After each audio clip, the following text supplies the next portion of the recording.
अक्सर हम कहते हैं कि प्यार एक ऐसा इमोशन है जो सबसे शुद्ध और सबसे पावरफुल होता है, जिसमें कास्ट, रिलीजन, पैसा या सोशल स्टेटस का कोई रोल नहीं होना चाहिए। लेकिन अगर हम सच बोलें तो रियल लाइफ में पैसा और इकोनॉमिक बैकग्राउंड एक इनविजिबल फैक्टर बन जाता है, जो बहुत सटल तरीके से हमारे रिलेशनशिप डिसीजन को शेप करता है। मतलब हम चाहे माने या ना माने, लेकिन हम सबके माइंड में एक सबकॉन्शियस कैलकुलेशन चलती है कि सामने वाला इंसान कैसे फैमिली से आया है, उसका बैकग्राउंड क्या है और उसके साथ रिलेशनशिप कैसे होगा। ये बात स्पेशली इंडिया जैसे सोसाइटी में और भी ऑब्वियस है, जहां फैमिलीज और इकोनॉमिक स्टेटस एक दूसरे के साथ डीपली इंटरकनेक्टेड होते हैं। जब कोई लड़का और लड़की एक दूसरे से मिलते हैं, शुरू में अट्रैक्शन सिर्फ लुक्स, पर्सनैलिटी या वाइब से होता है, लेकिन जैसे जैसे कॉन्वर्सेशन आगे बढ़ता है, एक नेचुरल क्यूरियोसिटी डेवलप होती है कि सामने वाले का बैकग्राउंड क्या है, उसके पेरेंट्स क्या करते हैं, वो कहाँ रहता है, किस स्कूल या कॉलेज से पढ़ा है, क्या लाइफस्टाइल फॉलो करता है। ये सब सवाल सीधे नहीं पूछे जाते, लेकिन इनडायरेक्टली जेस्चर्स, बातों और ऑब्जर्वेशन के थ्रू आंसर्स निकल आते हैं, और वही आंसर्स उनके सबकॉन्शियस माइंड को ये सिग्नल देते हैं कि ये रिलेशनशिप एक कंफर्टेबल जर्नी होगी या फिर स्ट्रगल वाली। आपने नोटिस किया होगा कि मिडिल क्लास बैकग्राउंड के लड़के लड़की जब किसी एफ्लुएंट बैकग्राउंड के इंसान से डेट करते हैं तो उनके दिमाग में एक छोटा सा फियर छुपा होता है। वो सोचते हैं कि क्या मैं उसकी लाइफस्टाइल को मैच कर पाऊंगा, क्या वो मेरे सिंपल रूटीन में एडजस्ट कर पाएगी, या क्या उसकी फैमिली मुझे एक्सेप्ट करेगी। यह फियर डायरेक्टली उनके इकोनॉमिक गैप से निकलता है, क्योंकि प्यार में तो शायद दोनों इंसान एक दूसरे को जेन्युइनली पसंद करते हों, लेकिन रियल लाइफ में इकोनॉमिक स्टेटस डिफरेंसेस अक्सर अनकंफर्टेबल सिचुएशंस क्रिएट कर देते हैं। एक और सटल इम्पैक्ट होता है डेली एक्सपेक्टेशंस का। जैसे अगर एक लड़की एफ्लुएंट बैकग्राउंड से है, उसके लिए डाइन आउट्स, ब्रांडेड शॉपिंग और फ्रीक्वेंट ट्रैवल नॉर्मल होता है, लेकिन एक मिडिल क्लास लड़के के लिए ये चीजें ओकेजनल लग्जरी होती हैं। अब सोचो, दोनों एक रिलेशनशिप में आए, शुरू के दिनों में तो लड़का अपनी तरफ से एक्स्ट्रा एफर्ट करके वो लाइफस्टाइल मेंटेन करेगा, लेकिन लॉन्ग टर्म में वो प्रेशर बन जाता है। और जब बंदा अपनी लिमिट से ज्यादा खर्च करता है सिर्फ एक इमेज मेंटेन करने के लिए, तो वो एक बर्डन बन जाता है, जिससे रिलेशनशिप में अननेसेसरी टेंशन आ जाती है। ये सिर्फ एक साइड का एग्जाम्पल था, दूसरी तरफ भी सिनारियो एग्जिस्ट करता है। अगर एक लड़का फाइनेंशियली बहुत स्ट्रांग है और लड़की एक मॉडेस्ट बैकग्राउंड से आई है, तो लड़की के दिमाग में एक अलग टाइप का प्रेशर होता है। उसे लगता है कि क्या वो उस लड़के के लेवल पर खुद को कभी कॉन्फिडेंट फील कर पाएगी। उसे लगता है कि कहीं उससे इंफीरियर ना ट्रीट किया जाए, या उसकी फैमिली उसे एक्सेप्ट करेगी या नहीं। और बहुत बार ऐसी इनसिक्योरिटी उस लड़की के बिहेवियर में रिफ्लेक्ट होती है, जो रिलेशनशिप को इम्पैक्ट करती है। मतलब दोनों तरफ से इकोनॉमिक गैप एक इनविजिबल बैरियर बन जाता है। अब सवाल ये उठता है कि ऐसा क्यों होता है, क्योंकि पैसा सिर्फ एक कमोडिटी नहीं है, बल्कि वो इनडायरेक्टली कंफर्ट, सिक्योरिटी और लाइफस्टाइल का सिंबल है। हम चाहे कितना भी कह लें कि प्यार सिर्फ इमोशंस का नाम है, लेकिन रियल लाइफ में जब दो लोग एक साथ आते हैं तो उन्हें अपना फ्यूचर प्लान करना पड़ता है, और फ्यूचर के प्लान्स में पैसा ऑटोमेटिकली एक सेंट्रल रोल प्ले करता है। करियर चॉइसेस, शादी के प्लान्स, घर की रिस्पॉन्सिबिलिटी, बच्चों की एजुकेशन, लाइफस्टाइल के एक्सपेक्टेशंस, ये सब पैसा और इकोनॉमिक बैकग्राउंड से लिंक्ड होते हैं। इसी वजह से रिलेशनशिप डिसीजंस में ये फैक्टर हमेशा कॉन्शियसली या अनकॉन्शियसली छुपा होता है। इंडियन सोसाइटी का एक यूनिक एस्पेक्ट ये है कि यहाँ फैमिली एक डोमिनेंट रोल प्ले करती है। अगर आप लव मैरिज करना चाहते हो तो आपको सिर्फ अपने पार्टनर को कन्विंस नहीं करना पड़ता, बल्कि उसकी फैमिली को भी कन्विंस करना पड़ता है। और फैमिलीज अक्सर अपना पहला फिल्टर पैसा और बैकग्राउंड से लगाती हैं। अगर लड़का हाई अर्निंग फैमिली से है और लड़की मॉडेस्ट बैकग्राउंड से, तो लड़के के पेरेंट्स सोचेंगे कि क्या वो हमारे सोशल सर्कल में फिट होगी। और अगर लड़की एफ्लुएंट फैमिली से है और लड़का मिडिल क्लास से, तो लड़की के पेरेंट्स नेचुरली डाउट करेंगे कि क्या वो फाइनेंशियली स्टेबल लाइफ दे पाएगा। ये क्वेश्चंस चाहे अनकंफर्टेबल लगते हों, लेकिन रियलिटी है, और इसीलिए प्यार के साथ पैसा टकराता है, चाहे आप चाहो या ना चाहो। एक और चीज जो यहाँ समझनी जरूरी है वो है सेल्फ वर्थ और इकोनॉमिक बैकग्राउंड का कनेक्शन। अक्सर लोग अपनी वैल्यू को अपने बैकग्राउंड के हिसाब से मेजर करते हैं। मतलब अगर बंदा मॉडेस्ट बैकग्राउंड से है तो उसके अंदर एक सबकॉन्शियस इंफीरियोरिटी कॉम्प्लेक्स डेवलप हो जाता है। उसे लगता है कि शायद वो अपने पार्टनर के स्टैंडर्ड्स पे खड़ा नहीं उतर पाएगा, और ये इनसिक्योरिटी उसके एक्शंस में रिफ्लेक्ट होती है। वो ओवर कॉम्पेंसेट करने लगता है, अननेसेसरी गिफ्ट्स देने लगता है, या अपने फाइनेंशियल स्ट्रगल्स को हाइड करता है। लेकिन आयरनी ये है कि जब वो हाइड करता है तो लॉन्ग टर्म में वो सीक्रेट्स और लाइज रिलेशनशिप के लिए पॉइजन बन जाते हैं। इसी तरह एफ्लुएंट बैकग्राउंड के लोगों में कभी कभी एक सुपीरियोरिटी कॉम्प्लेक्स डेवलप हो जाता है। मतलब वो अपने पार्टनर के छोटी छोटी स्ट्रगल्स को समझने के बजाय उन्हें जज करने लगते हैं। उन्हें लगता है कि मैं तो इतने प्रिविलेज्ड एनवायरनमेंट से आया हूं, मेरे पार्टनर को भी इसी लेवल पे होना चाहिए। और ये माइंडसेट रिलेशनशिप में इम्बैलेंस क्रिएट करता है। मतलब एक पार्टनर अपने आप को सुपीरियर और दूसरे को इन्फीरियर समझने लगता है, और जहां इक्वालिटी खत्म हो जाती है वहां प्यार अपना मैजिक लूज कर देता है। यहाँ एक बहुत इंपॉर्टेंट साइकोलॉजिकल ट्रूथ भी है। पैसा एक इंसान के डिसीजन मेकिंग और कॉन्फिडेंस लेवल को डायरेक्टली अफेक्ट करता है। अगर कोई फाइनेंशियली सिक्योर है तो उसके डिसीजंस नेचुरली बोल्ड और फियरलेस होते हैं, लेकिन अगर कोई फाइनेंशियल स्ट्रगल में है तो उसके डिसीजंस कॉशियस और डिफेंसिव हो जाते हैं। अब जब दो लोग अलग अलग इकोनॉमिक माइंडसेट्स के साथ एक रिलेशनशिप में होते हैं तो उनके डिसीजन मेकिंग स्टाइल्स भी क्लैश करते हैं, और ये क्लैश आगे चलकर रिलेशनशिप के बिगर कॉन्फ्लिक्ट्स बन जाते हैं। तो दोस्तों, तक ये था एक बेसिक इंट्रोडक्शन कि जब पैसा और प्यार टकराते हैं तो उनका इम्पैक्ट कितना सटल और डीप होता है। शुरू में ये सब चीजें रोमांटिक बबल के अंदर इग्नोर हो जाती हैं, लेकिन जैसे ही रिलेशनशिप रियल वर्ल्ड में एंटर करता है ये डिफरेंसेस एकदम विजिबल हो जाते हैं, और इसी वजह से इकोनॉमिक बैकग्राउंड का फैक्टर इग्नोर करना इम्पॉसिबल हो जाता है। इंडिया जैसे सोसाइटी में प्यार सिर्फ दो लोगों के बीच का रिश्ता नहीं होता, बल्कि दो फैमिलीज के बीच की एक बड़ी इक्वेशन होता है, और इसी वजह से फैमिली एक्सपेक्टेशंस एक इनविजिबल लेकिन पावरफुल फैक्टर बन जाती है जब भी बात लव और रिलेशनशिप की होती है। हम अक्सर सोचते हैं कि हम अपनी मर्जी से पार्टनर चूज कर रहे हैं, लेकिन असल में हमारी चॉइसेस भी फैमिली के बैकग्राउंड, अपब्रिंगिंग और उनके हिडन फिल्टर्स से हेविली इन्फ्लुएंस्ड होती हैं। और सबसे बड़ा फिल्टर होता है फाइनेंशियल स्टेटस। सोचो, जब एक लड़का या लड़की किसी से प्यार करता है तो शुरू में उन्हें लगता है कि उनकी दुनिया सिर्फ दो लोगों तक लिमिटेड है, लेकिन जैसे ही रिलेशनशिप शादी या लॉन्ग टर्म कमिटमेंट के ट्रैक पर जाता है तब फैमिली एकदम सेंटर स्टेज पर आ जाती है। इंडियन फैमिलीज के लिए पैसा और बैकग्राउंड सिर्फ एक लग्जरी का मैटर नहीं होता, बल्कि एक तरह का सेफ्टी नेट होता है। पेरेंट्स को नेचुरली ये कंसर्न होता है कि उनके बच्चे का फ्यूचर सिक्योर हो, उनकी इज्जत सोशल सर्कल में बनी रहे और उनकी फैमिली की रेपुटेशन डिस्टर्ब ना हो। और ये कंसर्न उन्हें पुश करता है कि वो अपने बच्चों के पार्टनर्स का फाइनेंशियल और सोशल बैकग्राउंड पहले ही इवैल्यूएट करें। अब यहाँ एक इंटरेस्टिंग चीज होती है, फैमिलीज का अपना एक सबकॉन्शियस क्राइटेरिया होता है जिसे हम फाइनेंशियल फिल्टर कह सकते हैं। मतलब जब भी कोई लड़का या लड़की अपने पार्टनर के बारे में घर पर बताता है, फैमिली का पहला हिडन क्वेश्चन यही होता है, उनका बैकग्राउंड क्या है। अगर लड़का डॉक्टर, इंजीनियर या किसी हाई पेइंग प्रोफेशन में है तो फैमिली के चेहरे पर एक रिलीफ आ जाता है। अगर लड़की किसी अफ्लुएंट फैमिली से है तो तुरंत पेरेंट्स के दिमाग में आता है कि अच्छा मैच है।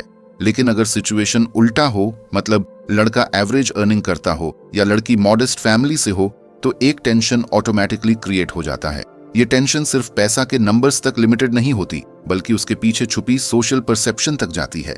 पेरेंट्स को लगता है कि अगर उनका बच्चा किसी लोअर इकोनॉमिक बैकग्राउंड वाले से शादी करेगा तो रिलेटिव्स क्या कहेंगे, सोसाइटी क्या सोचेगी और उनके बच्चे का फ्यूचर कैसे सिक्योर होगा।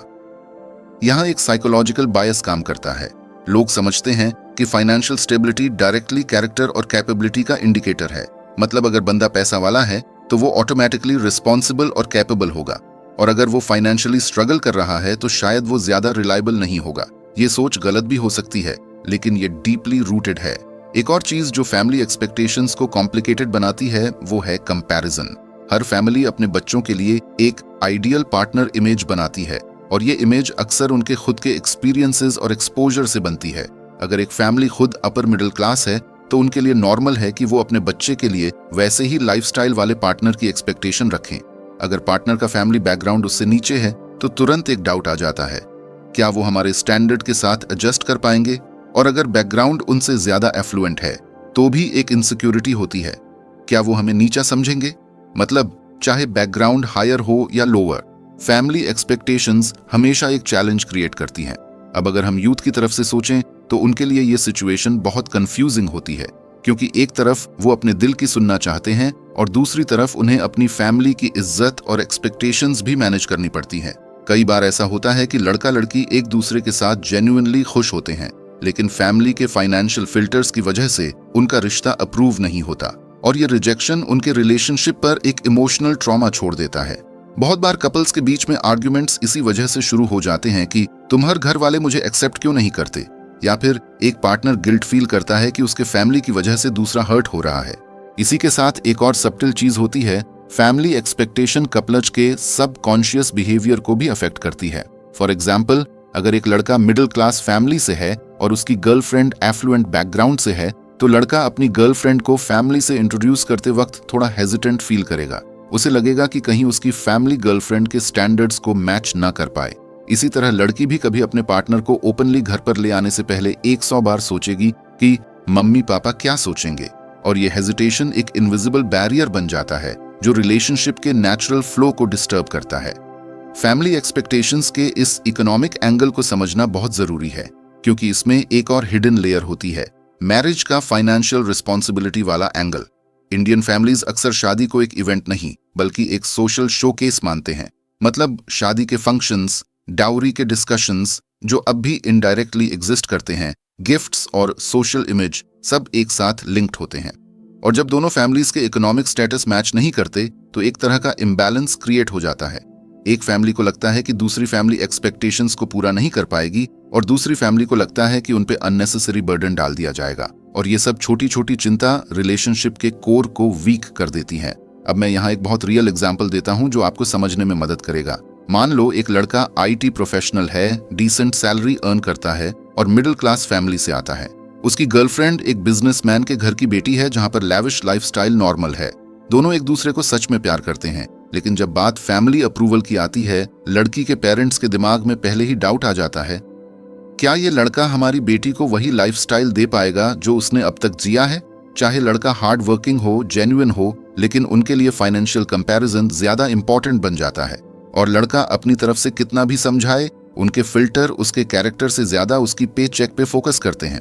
यही वो हर्स रियलिटी है जो फैमिली एक्सपेक्टेशन का असली इम्पैक्ट है। लेकिन इसका मतलब ये नहीं है कि सब फैमिलीज ऐसे ही होती हैं। कुछ फैमिलीज जेन्युइनली कैरेक्टर और कंपैटिबिलिटी को प्रायोरिटी देती है, लेकिन मेजॉरिटी के केसेस में फाइनेंशियल बैकग्राउंड एक डिसाइडिंग फैक्टर बन जाता है। और जब तक आपको इस बात का अवेयरनेस नहीं होगा, आप हमेशा कंफ्यूज्ड रहोगे कि आपके रिलेशनशिप में फैमिली रेजिस्टेंस क्यों आ रहा है। तो दोस्तों, सेक्शन 2 का कंक्लूजन ये है कि फैमिली एक्सपेक्टेशंस सिर्फ एक इमोशनल बैरियर नहीं बल्कि एक फाइनेंशियल फिल्टर के थ्रू चलते हैं जो आपके लव लाइफ के डिसीजंस को डायरेक्टली इंपैक्ट करते हैं। चाहे आप खुद पैसा के इंपॉर्टेंस को इग्नोर करना चाहो, लेकिन आपकी फैमिली और सोसाइटी हमेशा उसे इक्वेशन में ले आती है, और इसको समझना ही रिलेशनशिप को रियलिस्टिक तरीके से हैंडल करने का पहला स्टेप है। जब हम रिलेशनशिप की बात करते हैं तो अक्सर लोग सोचते हैं कि सिर्फ प्यार और इमोशनल कनेक्शन ही काफी है, लेकिन रियलिटी ये है कि लाइफस्टाइल कंपैटिबिलिटी भी उतना ही इंपॉर्टेंट फैक्टर है, और ये अक्सर इकोनॉमिक बैकग्राउंड से डायरेक्टली लिंक्ड होती है। मतलब अगर दो लोग अलग इकोनॉमिक बैकग्राउंड से हैं तो उनके daily routine, spending habits, vacation plans और सोशल एक्टिविटीज का लेवल अलग होगा, और ये सब्टल डिफरेंस आगे चलकर रिलेशनशिप के लिए चैलेंजेस क्रिएट करते हैं। एक एग्जांपल ले लो। एक लड़की अपर मिडिल क्लास बैकग्राउंड से है जिसके लिए वीकेंड आउटिंग्स, ब्रांडेड शॉपिंग और फाइन डाइनिंग नॉर्मल चीजें हैं। दूसरी तरफ एक लड़का मिडिल क्लास फैमिली से है जो बजट कॉन्शियस है, रेस्टोरेंट्स में कभी जाता है और ज्यादा लग्जरी प्रिफर नहीं करता। अब अगर ये दोनों एक रिलेशनशिप में आए तो इनिशियल फेज में एक्साइटमेंट और अट्रैक्शन के वजह से डिफरेंसेस इग्नोर किए जाते हैं, लेकिन जैसे ही रिलेशनशिप थोड़ा लॉन्ग टर्म हो जाता है, लाइफस्टाइल क्लैशेस ऑब्वियस हो जाते हैं। लड़की एक्सपेक्ट करती है कि वीकेंड पर आउटिंग्स और ओकेजनल फैंसी डिनर हो, लेकिन लड़का अपने फाइनेंशियल लिमिटेशंस और सिंपल प्रेफरेंसेस की वजह से ये फुलफिल नहीं कर पाता, और ये मिसमैच लड़की के लिए डिसअपॉइंटमेंट और लड़के के लिए गिल्ट का सोर्स बन जाता है। एक और सटल डायमेंशन है ट्रैवल और एक्सपीरियंसेस का। अगर एक पार्टनर ट्रैवल एंथुजियास्ट है और वर्ल्ड एक्सप्लोर करना पसंद करता है और दूसरा फाइनेंशियली लिमिटेड है और लोकल वेकेशंस ही प्रीफर करता है, तो उनके एक्सपेक्टेशंस क्लैश करते हैं।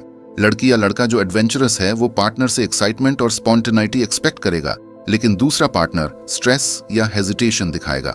इस टाइप के मिसमैचेस अक्सर इमोशनल फ्रिक्शन का सोर्स बन जाते हैं, और कपल्स को समझ में आता है कि सिर्फ प्यार होने से लॉन्ग टर्म हैप्पीनेस गारंटी नहीं होती। फाइनेंशियल बैकग्राउंड के डिफरेंसेस से हॉबीज और इंटरेस्ट्स भी अफेक्ट होते हैं। एक एफ्लुएंट बैकग्राउंड से आने वाला पार्टनर शायद music concerts, gym memberships, expensive courses और हॉबीज परस्यू करे, जबकि मॉडेस्ट बैकग्राउंड वाला पार्टनर होम बेस्ड या बजट फ्रेंडली एक्टिविटीज प्रिफर करे। अब रिलेशनशिप में जब दोनों एक साथ टाइम स्पेंड करना चाहते हैं तो ये मिसमैच नेचुरली टेंशन क्रिएट करता है। एक पार्टनर को लगता है कि दूसरा पार्टनर उनके वर्ल्ड को अप्रिशिएट नहीं कर रहा, और दूसरा फील करता है कि वो अननेसेसरीली एक्सपेंसिव और कॉम्प्लिकेटेड लाइफस्टाइल के एक्सपेक्टेशंस को फुलफिल करने की कोशिश कर रहा है। और ये लाइफस्टाइल कंपैटिबिलिटी का चैलेंज सिर्फ डेली रूटीन्स और हॉबीज तक लिमिटेड नहीं होता। फ्यूचर गोल्स और प्लानिंग भी इकोनॉमिक बैकग्राउंड से डीपली इन्फ्लुएंस होती है। अगर एक पार्टनर का गोल है कि 30 के एज तक लग्जरी कार, इंटरनेशनल ट्रिप्स और प्रीमियम हाउसिंग हो, और दूसरा पार्टनर सिंपल लाइफस्टाइल पसंद करता है और फाइनेंशियल सिक्योरिटी के लिए कैजुअल है, तो लॉन्ग टर्म प्लानिंग में कॉन्फ्लिक्ट इनएविटेबल है। कपल्स के लिए समझना मुश्किल हो जाता है कि दोनों का विजन कैसे अलाइन करें, और अगर अलाइनमेंट ना हो तो इमोशनल डिस्टेंस क्रिएट होती है। साइकोलॉजिकली देखा जाए, लाइफस्टाइल मिसमैचेस अक्सर सबकॉन्शियस फ्रस्ट्रेशन और रिजेंटमेंट को जन्म देते हैं। मतलब एक पार्टनर कंटिन्यूअसली फील करे कि उनके प्रेफरेंसेस इग्नोर हो रहे हैं, और दूसरा पार्टनर फील करे कि वो ओवरबर्डन्ड है और अपनी कंफर्ट जोन से बाहर जा रहा है, और ये रिजेंटमेंट टाइम के साथ रिलेशनशिप को वीकन कर देता है। स्टडीज भी दिखाती हैं कि फाइनेंशियली और लाइफस्टाइल वाइज कंपैटिबल कपल्स ज्यादा सक्सेसफुल और सेटिस्फाइड होते हैं, क्योंकि उनके एक्सपेक्टेशंस और रूटीन्स नेचुरली अलाइंड होते हैं। एक और इंटरेस्टिंग पॉइंट है गिफ्टिंग और स्पेशल ओकेजन्स का। अगर एक पार्टनर का बैकग्राउंड एफ्लुएंट है तो वो बर्थडेज, एनिवर्सरीज और फेस्टिवल्स में एक्सपेंसिव गिफ्ट्स और लैविश सेलिब्रेशंस एक्सपेक्ट करेगा। दूसरा पार्टनर अगर फाइनेंशियली कंजर्वेटिव है तो उनके लिए ये प्रेशर बन जाता है कि वो एक्सपेक्टेशंस मीट करे, और अगर वो मीट नहीं कर पाता तो एक पार्टनर फील करेगा कि उसका पार्टनर उसकी हैप्पीनेस और एफर्ट्स को वैल्यू नहीं कर रहा। यही small yet recurring conflicts lifestyle mismatch की वजह से बनते हैं। एक रियल लाइफ सिनेरियो कंसिडर करो। एक लड़की लग्जरी ट्रैवल और फाइन डाइनिंग को नॉर्मल लाइफस्टाइल मानती है, और उसका पार्टनर फाइनेंशियली लिमिटेड है। इनिशियल फेज में दोनों एक साथ एंजॉय करते हैं, लेकिन जैसे जैसे रिलेशनशिप ग्रो होता है, लड़का कॉन्स्टेंटली बजट और एक्सपेंसेस को मैनेज करने की टेंशन में रहता है। लड़की भी कभी कभी डिसअपॉइंटेड फील करती है कि पार्टनर उनके स्टैंडर्ड्स मीट नहीं कर रहा। ये सटल इमोशनल टेंशन छोटी छोटी आर्ग्यूमेंट्स और मिसअंडरस्टैंडिंग्स में ट्रांसफॉर्म हो जाता है। लाइफस्टाइल कंपैटिबिलिटी का एक और इम्पॉर्टेंट एंगल है सोशल सर्कल और नेटवर्किंग। अगर एक पार्टनर अपर क्लास सर्कल में कंफर्टेबली सोशलाइज करता है और दूसरा मॉडेस्ट सर्कल से है, तो सोशल गैदरिंग्स और फैमिली इवेंट्स के वक्त ऑकवर्डनेस और स्ट्रेस क्रिएट होती है। लड़का या लड़की नेचुरली इनसिक्योर फील करते हैं कि कहीं वो फिट नहीं हो पा रहे, और इससे कॉन्फिडेंस और सेल्फ एस्टीम इम्पैक्ट होता है, और ये क्यूमुलेटिव इफेक्ट रिलेशनशिप के लॉन्ग टर्म हैप्पीनेस को डिस्टर्ब कर सकता है। और सबसे सब्टिल चीज जो लाइफस्टाइल कंपैटिबिलिटी में प्रॉब्लम क्रिएट करती है वो है फ्यूचर माइंडसेट और risk tolerance. Economic background directly influence करता है कि एक पार्टनर कितना रिस्क ले सकता है। करियर चेंज, इन्वेस्टमेंट, रिलोकेशन या बिजनेस वेंचर्स के डिसीजंस। अगर एक पार्टनर एडवेंचरस और रिस्क टेकिंग है और दूसरा कंजर्वेटिव और रिस्क अवर्स है, तो ये मिसमैच फ्यूचर प्लानिंग और डिसीजन मेकिंग में टेंशन क्रिएट करता है। औरतें और यूथ नेचुरली ये डिटेक्ट कर लेते हैं, और ये सबकॉन्शियस डाउट्स रिलेशनशिप को वीकन कर देते हैं। लेकिन लाइफस्टाइल कंपैटिबिलिटी का मतलब ये नहीं है कि हर चीज आइडेंटिकल हो। यहाँ सक्सेस का फॉर्मूला ये है कि कपल्स अपनी डिफरेंसेस को रिस्पेक्ट करें और म्यूचुअल अंडरस्टैंडिंग के साथ कॉम्प्रोमाइज सीखें। अगर एक पार्टनर रियलिस्टिक है और दूसरे की प्रेफरेंसेस को एक्सेप्ट करता है और दोनों ओपन कम्युनिकेशन रखें, तो लाइफस्टाइल डिफरेंसेस मैनेजेबल होते हैं। लेकिन अगर डिफरेंसेस इग्नोर किए जाएं या एग्जैजरेट किए जाएं, तो वो कॉन्फ्लिक्ट्स को एम्पलीफाई कर देते हैं। एक और साइकोलॉजिकल एस्पेक्ट ये है कि लाइफस्टाइल मिसमैच अक्सर इकोनॉमिक इनसिक्योरिटीज के साथ कंबाइन हो जाता है। मतलब अगर मॉडेस्ट बैकग्राउंड वाला पार्टनर अपने फाइनेंशियल लिमिटेशंस के वजह से सेल्फ कॉन्शियस फील करे और एफ्लुएंट पार्टनर के लाइफस्टाइल एक्सपेक्टेशंस को मीट नहीं कर पाए, तो सेल्फ एस्टीम और कॉन्फिडेंस का इम्पैक्ट होता है। ये इनसिक्योरिटी रिलेशनशिप के इमोशनल कोर को इरोड कर सकती है, चाहे दोनों इमोशनली कितने भी कनेक्टेड हों। तो दोस्तों, सेक्शन 3 का मेन टेकअवे ये है कि इकोनॉमिक बैकग्राउंड सिर्फ पैसा और करियर स्टेटस नहीं डिसाइड करता, बल्कि लाइफस्टाइल कंपैटिबिलिटी और फ्यूचर एक्सपेक्टेशंस को डायरेक्टली इन्फ्लुएंस करता है। अगर लाइफस्टाइल अलाइंड नहीं है तो छोटी छोटी डिफरेंसेस रिलेशनशिप में टेंशन, रिजेंटमेंट और मिसअंडरस्टैंडिंग्स क्रिएट करते हैं। और यही रीजन है कि फाइनेंशियल बैकग्राउंड और लाइफस्टाइल चॉइसेस का एनालिसिस हर सीरियस रिलेशनशिप डिसीजन में क्रिटिकल होता है। जब हम रिलेशनशिप्स और इकोनॉमिक बैकग्राउंड के बारे में बात करते हैं, एक ऐसी चीज जो बहुत सटल लेकिन पावरफुल होती है, वो है इनसिक्योरिटी और पावर डायनामिक्स। मतलब पैसा सिर्फ एक नंबर या लाइफस्टाइल का इंडिकेटर नहीं होता, बल्कि ये डायरेक्टली इन्फ्लुएंस करता है कि एक पार्टनर अपने आप को कैसे परसीव करता है और दूसरे पार्टनर के साथ अपना रिलेशन कैसे मैनेज करता है। और ये डायनामिक्स अक्सर सबकॉन्शियस लेवल पर ऑपरेट करते हैं। इसलिए कपल्स खुद भी इनिशियली समझ नहीं पाते कि टेंशन और कॉन्फ्लिक्ट्स का असली रीजन क्या है। सबसे पहले बात करते हैं सेल्फ एस्टीम और इनसिक्योरिटी की। अगर एक पार्टनर फाइनेंशियली स्ट्रांग है और दूसरा पार्टनर कंपैरेटिवली मॉडेस्ट बैकग्राउंड से है, तो modest partner naturally self conscious feel करता है। उसके माइंड में सबकॉन्शियस डाउट्स चल रहे होते हैं। क्या मैं उसके एक्सपेक्टेशंस मीट कर पाऊंगा? क्या वो मेरे फाइनेंशियल लिमिटेशंस को टॉलरेट करेगा? क्या वो मुझे इंफीरियर समझेगी? ये डाउट्स अक्सर बिहेवियर में रिफ्लेक्ट होते हैं। मॉडेस्ट पार्टनर ओवर कॉम्पेंसेट करने लगता है, अननेसेसरीली गिफ्ट्स देता है या अपनी फाइनेंशियल स्ट्रगल्स को हाइड करने की कोशिश करता है।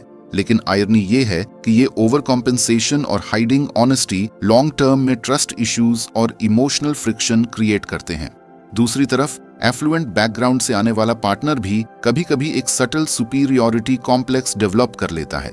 मतलब वो कॉन्शियसली या अनकॉन्शियसली मॉडेस्ट पार्टनर के फाइनेंशियल स्ट्रगल्स को जज करने लगता है।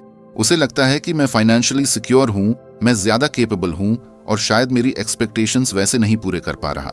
और ये सुपीरियर एटीट्यूड रिलेशनशिप में एक इनविजिबल इम्बैलेंस क्रिएट करता है।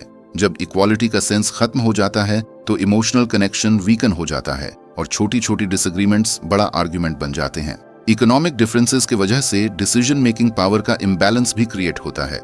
मतलब financially strong partner naturally relationship के डिसीजंस, इन्वेस्टमेंट्स, वेकेशंस और लाइफस्टाइल के डिसीजंस में ज्यादा इन्फ्लुएंस फील करता है और मॉडेस्ट पार्टनर फील करता है कि उनके ओपिनियंस कम वैल्यू के हैं।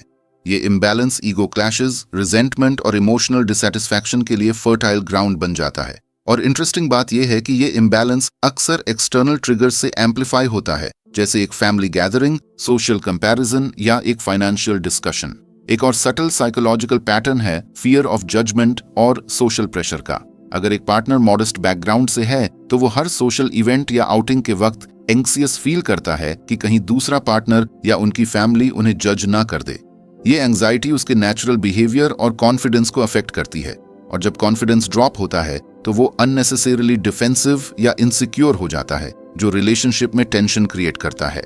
इनसिक्योरिटी और पावर डायनामिक्स का एक और इंटरेस्टिंग डिमेंशन है इमोशनल लेवरेज। मतलब कभी कभी एफ्लुएंट पार्टनर कॉन्शियसली या अनकॉन्शियसली अपने फाइनेंशियल एडवांटेज का यूज करता है टू इन्फ्लुएंस या कंट्रोल रिलेशनशिप डिसीजंस। ये कंट्रोल सटल होता है, जैसे कि पार्टनर के प्रेफरेंसेस को ओवरराइड करना, गिफ्टिंग एक्सपेक्टेशंस सेट करना या लाइफस्टाइल चॉइसेस इंपोज करना।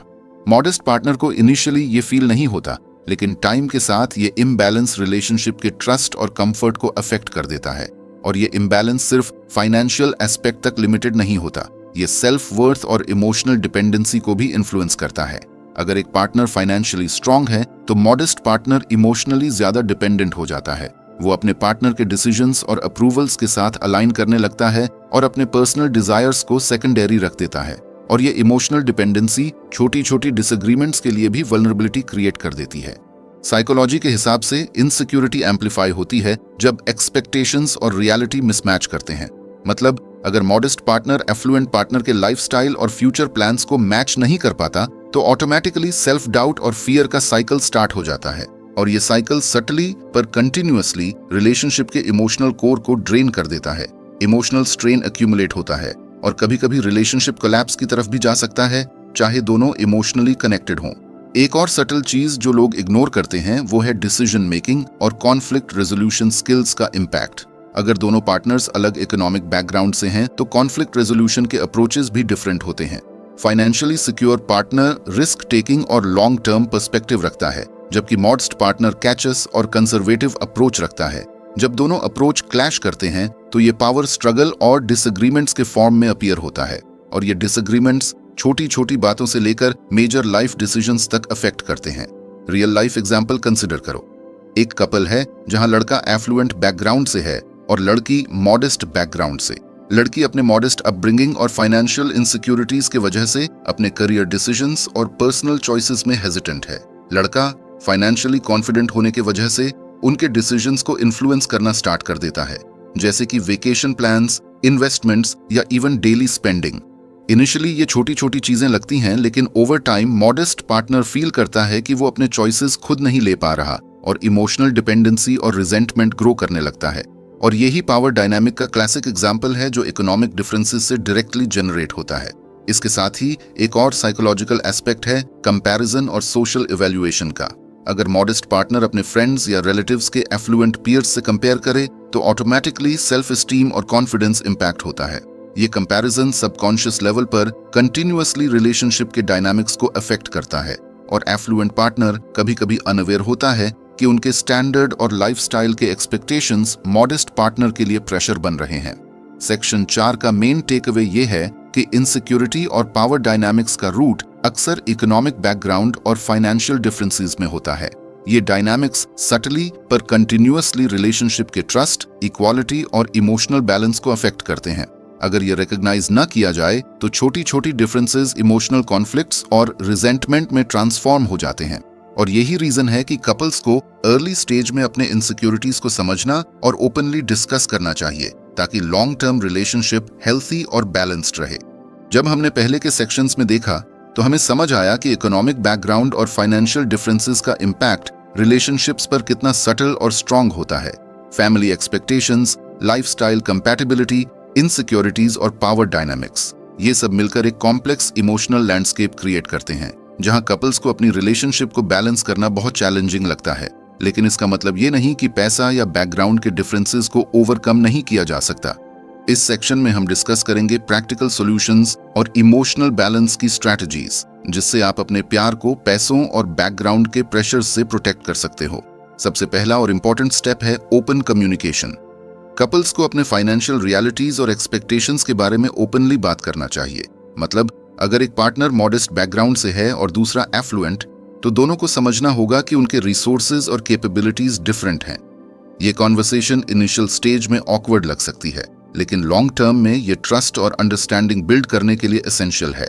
जब आप ओपनली अपनी लिमिटेशंस और प्रेफरेंसेस को शेयर करते हो, तो दूसरा पार्टनर आपके पॉइंट ऑफ व्यू को अप्रिशिएट करता है और अनरियलिस्टिक एक्सपेक्टेशंस क्रिएट नहीं करता।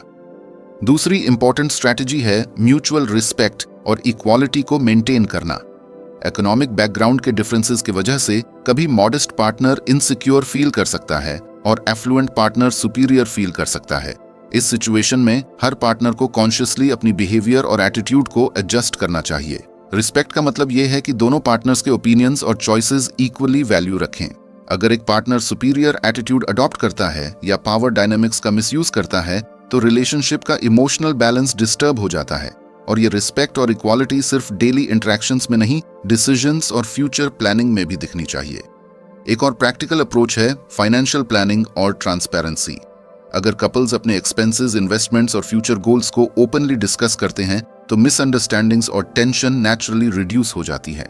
मतलब अगर एक पार्टनर ट्रैवल या शॉपिंग में एक्सट्रावेगेंट है और दूसरा कंजर्वेटिव है, तो दोनों मिलकर एक बजट और प्लान डिसाइड कर सकते हैं जो दोनों के लिए कंफर्टेबल हो। ये अप्रोच कॉन्फ्लिक्ट को प्रीएम्प्टिवली अवॉइड करता है और इमोशनल स्ट्रेन को मिनिमाइज करता है। फाइनेंशियल ट्रांसपेरेंसी के साथ मॉडेस्ट पार्टनर भी एम्पावर्ड फील करता है और एफ्लुएंट पार्टनर के एक्सपेक्टेशंस रियलिस्टिक हो जाते हैं।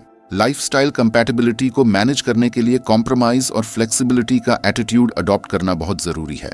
मतलब हर पार्टनर अपने लाइफस्टाइल प्रेफरेंसेस और हैबिट्स को रिजिडली इम्पोज ना करे। अगर एक पार्टनर ट्रैवल और लग्जरी एक्सपीरियंसेस को एंजॉय करता है और दूसरा बजट कॉन्शियस है, तो दोनों को मिलकर ऐसे एक्टिविटीज प्लान करनी चाहिए जो इमोशनली सेटिस्फाइंग हो और फाइनेंशियली फीजिबल भी। ये फ्लेक्सिबिलिटी लॉन्ग टर्म हैप्पीनेस और रिलेशनशिप सेटिस्फैक्शन के लिए क्रूशियल है। कॉम्प्रोमाइज का मतलब ये नहीं कि आप अपनी आइडेंटिटी या कंफर्ट जोन सैक्रिफाइस करें, बल्कि दोनों पार्टनर्स की नीड्स और बाउंड्रीज को बैलेंस करना है। इमोशनल बैलेंस मेंटेन करने के लिए सेल्फ अवेयरनेस और पर्सनल ग्रोथ भी बहुत इंपॉर्टेंट है। मॉडेस्ट पार्टनर को अपनी इनसिक्योरिटीज और सेल्फ डाउट को रिकॉग्नाइज करना चाहिए और एक्टिवली वर्क करना चाहिए कि वो कॉन्फिडेंट और इंडिपेंडेंट फील करे। एफ्लुएंट पार्टनर को अपनी प्रिविलेज और एक्सपेक्टेशंस को चेक करना चाहिए और मॉडेस्ट पार्टनर के पर्सपेक्टिव को जेन्युइनली अंडरस्टैंड करना चाहिए।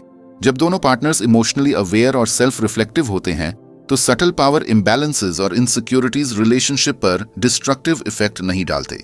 एक और इफेक्टिव स्ट्रैटेजी है शेयर्ड गोल्स और विजन अलाइनमेंट। कपल्स को अपने शॉर्ट टर्म और लॉन्ग टर्म प्लान्स के बारे में डिस्कस करना चाहिए। करियर, लाइफस्टाइल, वेकेशंस, इन्वेस्टमेंट्स और फैमिली प्लानिंग के गोल्स। अगर दोनों पार्टनर्स का विजन अलाइंड है, तो फाइनेंशियल डिफरेंसेस को इमोशनल कॉन्फ्लिक्ट्स में ट्रांसलेट होने का चांस कम हो जाता है।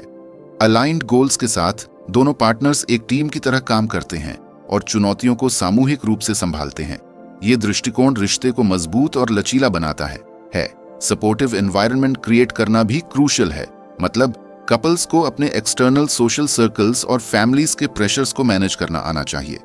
अगर फैमिली एक्सपेक्टेशंस और सोसाइटल जजमेंट्स रिलेशनशिप को डिस्टर्ब कर रही हैं, तो कपल्स को अपनी बाउंड्रीज सेट करनी चाहिए और अपने डिसीजंस को जॉइंटली डिफेंड करना चाहिए।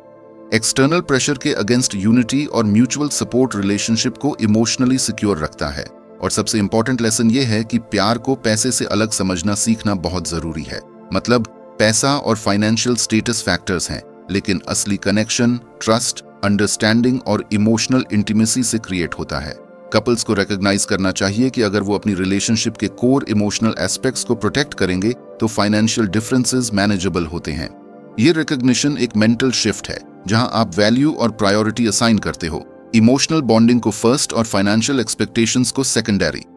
प्रैक्टिकल एग्जाम्पल के लिए सोचो, एक कपल है जहां लड़की एफ्लुएंट बैकग्राउंड से है और लड़का मॉडेस्ट बैकग्राउंड से। इनिशियली लाइफस्टाइल और फाइनेंशियल डिफरेंसेस की वजह से टेंशन थी, लेकिन दोनों ने ओपन कम्युनिकेशन अडॉप्ट की, फाइनेंशियल ट्रांसपेरेंसी रखी और म्यूचुअल रिस्पेक्ट और फ्लेक्सिबिलिटी के साथ डिसीजंस लिए। दोनों ने अलाइंड गोल्स सेट किए और एक सपोर्टिव एनवायरनमेंट मेंटेन किया। Over time modest partner confident feel करने लगा और एफ्लुएंट पार्टनर के एक्सपेक्टेशंस रियलिस्टिक हो गए। रिजल्ट, रिलेशनशिप स्ट्रांग और इमोशनली बैलेंस्ड बन गई। तो दोस्तों, सेक्शन 5 का मेन टेकअवे ये है कि फाइनेंशियल बैकग्राउंड के डिफरेंसेस को ओवरकम करना पॉसिबल है, बस स्ट्रैटेजी और अवेयरनेस चाहिए। Open communication, mutual respect, financial transparency, compromise, self awareness, aligned goals और इमोशनल प्रायोरिटाइजेशन, ये सब टूल्स हैं जो रिलेशनशिप को हेल्थी और लॉन्ग टर्म बनाते हैं। प्यार सिर्फ पैसा नहीं है, लेकिन पैसे को इग्नोर भी नहीं किया जा सकता। अगर आप ये बैलेंस अचीव कर लेते हैं तो आप अपने रिलेशनशिप को रियल वर्ल्ड चैलेंजेस के अगेंस्ट इमोशनली सिक्योर बना सकते हैं।